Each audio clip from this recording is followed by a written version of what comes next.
Assalomu alaykum hurmatli fermerlar. Biz o'z ish faoliyatimizni davom ettirgan holda hozir Oltinko'l tumanida joylashgan Qo'shtepa Mirishkori fermer xo'jaligidamiz.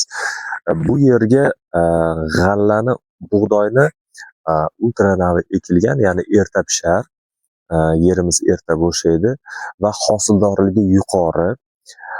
Ushbu navda afzalliklari, ushbu navga ekilgan navga shu kungacha bo'lgan agrotexnik tadbirlar haqida Elyor akamga so'z navbatini beramiz. Assalomu alaykum hurmatli Agrous kanali a'zolari. Haqiqatdan aytgandek, bu yerimizga erta pishar ultra navi bug'doyi sepilgan.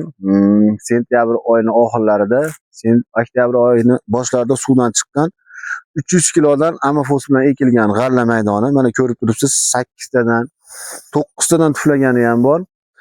Uyqu davriga kirishda 200 kilo azotli mineral o'g'it bilan oziqlantirib uyqu davriga kirgan.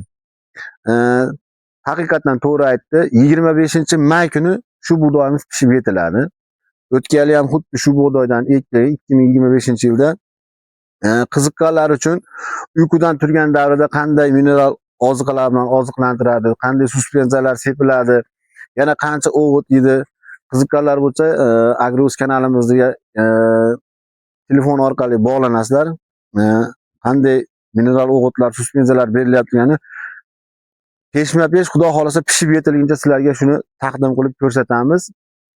Hosildorligi xudo xolasa 75-80 sentini beradi kamida. Bo'lmasa 90-100 sentini xudo xolasa rejalashtirilyapti. Kimda qanday savollar bo'lsa xudo xolasa yozinglar, imkon darajasida xudo xolasa savollarga javob berib boramiz.